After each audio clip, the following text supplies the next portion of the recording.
Congratulations, Judge, on your nomination. Ashley, congratulations and condolences. This process has to stink. I'm glad your daughters could get out of the room, and I hope they still get the free day from school.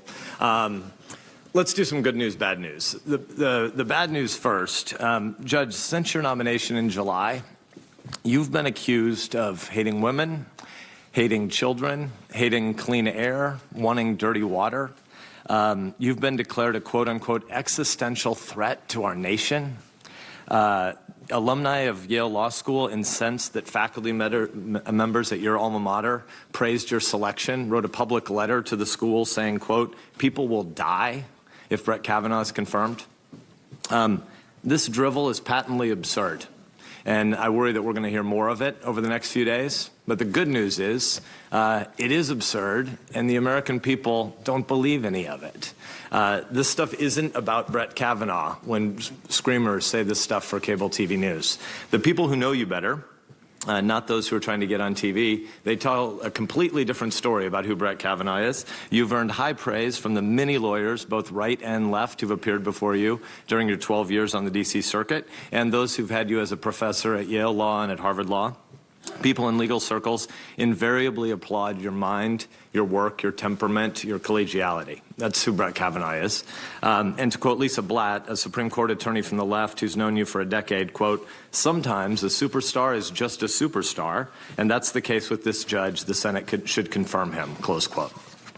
It's pretty obvious to most people going about their work today that the deranged comments actually don't have anything to do with you. So we should figure out, why do we talk like this about Supreme Court nominations now? There's a bunch that's atypical in the last 19 months in America. Senator Klobuchar's right. The comments from the White House yesterday about trying to politicize the Department of Justice, they were wrong and they should be condemned. And my guess is Brett Kavanaugh would condemn them.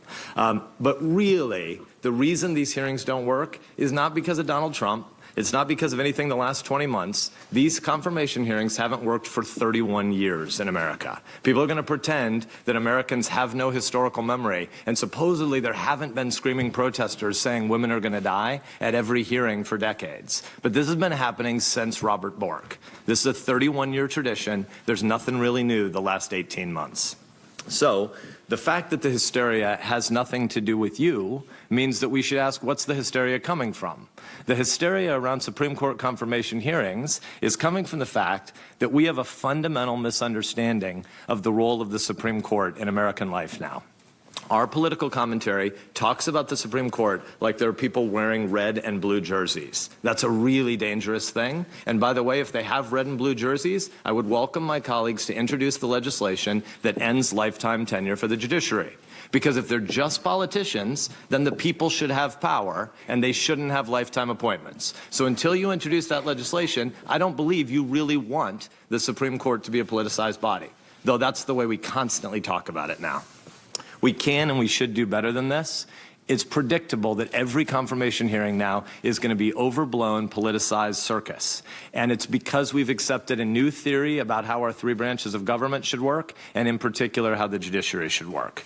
What Supreme Court confirmation hearings should be about is an opportunity to go back and do schoolhouse rock civics for our kids. We should be talking about how a bill becomes a law and what the job of Article 2 is and what the job of Article 3 is. So let's try just a little bit. How did we get here, and how can we fix it? I want to make just 4 brief points. Number 1, in our system, the legislative branch is supposed to be the center of our politics. Number 2, it's not. Why not? Because for the last century, and increasing by the decade right now, more and more legislative authority is delegated to the executive branch every year. Both parties do it. The legislature is impotent, the legislature is weak, and most people here want their jobs more than they really want to do legislative work, and so they punt most of the work to the next branch. Third consequence is that this transfer of power means the people yearn for a place where politics can actually be done. And when we don't do a lot of big, actual political debating here, we transfer it to the Supreme Court. And that's why the Supreme Court is increasingly a substitute political battleground in America. It is not healthy, but it is what happens, and it's something that our founders wouldn't be able to make any sense of. And fourth and finally, we badly need to restore the proper duties and the balance of power from our constitutional system. So point 1, The legislative branch is supposed to be the locus of our politics, properly understood. Since we're here in this room today, because this is a Supreme Court confirmation hearing, we're tempted to start with Article 3. But really, we need Article 3 as the part of the Constitution that sets up the judiciary. We really should be starting with Article 1, which is us. What is the legislature's job? The Constitution's drafters began with the legislature. These are equal branches, but Article 1 comes first for a reason. And that's because policymaking is supposed to be done in the body that makes laws. That means that this is supposed to be the institution dedicated to political fights. If we see lots and lots of protests in front of the Supreme Court, that's a pretty good litmus test barometer of the fact that our republic isn't healthy. Because people shouldn't be thinking they are protesting in front of the Supreme Court. They should be protesting in front of this body. The legislature is designed to be controversial, noisy, sometimes even rowdy, because making laws means to hash out the reality that we don't all agree. Government is about power. Government is not just another word for things we do together. The reason we have limited government in America is because we believe in freedom. We believe in souls. We believe in persuasion. We believe in love. And those things aren't done by power. But the government acts by power. And since the government acts by power, we should be reticent to use power. And so it means when you differ about power, you have to have a debate. And this institution is supposed to be dedicated to debate and should be based on the premise that we know since we don't all agree, we should try to constrain that power just a little bit, but then we should fight about it and have a vote in front of the American people. And then what happens? The people get to decide whether they want to hire us or fire us. They don't have to hire us again. This body is the political branch where policymaking fights should happen. And if we are the easiest people to fire, it means the only way the people can maintain power in our system is if almost all the politicized decisions happen here, not in Article 2 or Article 3. So that brings us to a second point. How do we get to a place where the legislature decided to give away its power? We've been doing it for a long time. Over the course of the last century, but especially since the 1930s and then ramping up since the 1960s, a whole lot of the responsibility in this body has been kicked to a bunch of alphabet soup bureaucracies. All the acronyms that people know about their government or don't know about their government are the places where most actual policy making, kind of in a way lawmaking, is happening right now. This is not what Schoolhouse Rock says. There's no verse of Schoolhouse Rock that says give a whole bunch of power to the alphabet soup agencies and let them decide what the governance decision should be for the people, because the people don't have any way to fire the bureaucrats. And so what we mostly do around this body is not pass laws. What we mostly do is decide to give permission to the secretary or the administrator of bureaucracy X, Y, or Z to make law-like regulations. That's mostly what we do here. We go home and we pretend we make laws. No, we don't. We write giant pieces of legislation, 1,200 pages, 1,500 pages long, that people haven't read, filled with all these terms that are undefined, and we say the secretary of such and such shall promulgate rules that do the rest of our dang jobs. That's why there's so many fights about the executive branch and about the judiciary, because this body rarely finishes its work. And the House is even worse. I don't really believe that. It just seemed like you needed to try to unite us in some way. So I admit that there are rational arguments that one could make for this new system. The Congress can't manage all the nitty-gritty details of everything about modern government, and this system tries to give power and control to experts in their fields, where most of us in Congress don't know much of anything, or about technical matters for sure, but you could also impugn our wisdom if you want. But when you're talking about technical, complicated matters, it's true that the Congress would have a hard time sorting out every final dot and tittle about every detail. But the real reason at the end of the day that this institution punts most of its power to executive branch agencies is because it's a convenient way for legislators to be able to avoid taking responsibility for controversial and often unpopular decisions. If people want to get reelected over and over again, and that's your highest goal, if your biggest long-term thought around here is about your own incumbency, then actually giving away your power is a pretty good strategy. It's not a very good life, but it's a pretty good strategy for incumbency. And so at the end of the day, a lot of the power delegation that happens from this branch is because the Congress has decided to self-neuter.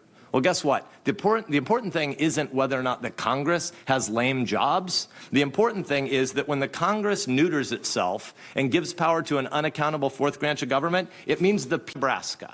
There's nobody in Minnesota or Delaware who elected the Deputy Assistant Administrator of Plant Quarantine at the USDA. And yet if the Deputy Assistant Administrator of Plant Quarantine does something to make Nebraskans' lives really difficult, which happens to farmers and ranchers in Nebraska, who do they protest to? Where do they go? How do they navigate the complexity and the thicket of all the lobbyists in this town to do executive agency lobbying? They can't. And so what happens is they don't have any ability to speak out and to fire people through an election. And so ultimately, when the Congress is neutered, when the administrative state grows, when there is this fourth branch of government, it makes it harder and harder for the concerns of citizens to be represented and articulated by people that the people know that they have power over. All the power right now, or almost all the power right now, happens off stage. And that leaves a lot of people wondering who's looking out for me. And that brings us to the third point. The Supreme Court becomes our substitute political battleground.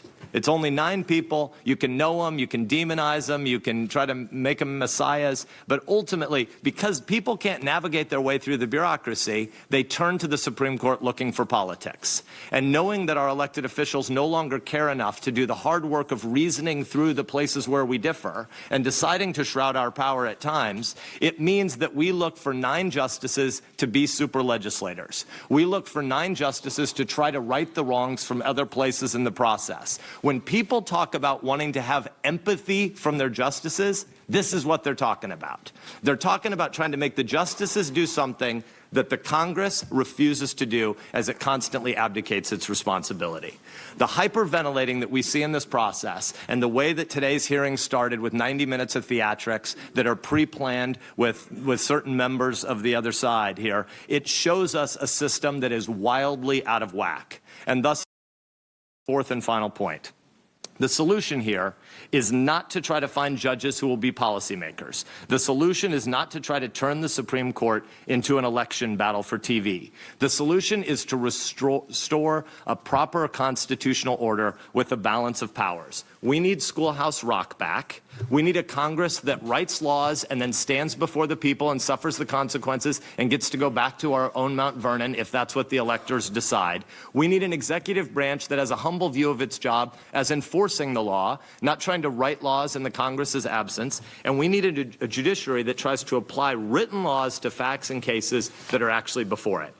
This is the elegant and the fair process that the founders created. It's the process where the people who are elected, 2 and 6 years in this institution, 4 years in the executive branch, can be fired because the justices and the judges, the men and women who serve America's people by wearing black robes, they're insulated from politics. This is why we talk about an independent judiciary. This is why they wear robes. This is why we shouldn't talk about Republican and Democratic judges and justices. This is why we say justice is blind. This is why we give judges lifetime tenure. And this is why this is the last job interview Brett Kavanaugh will ever have. Because he's going to a job where he's not supposed to be a super legislator.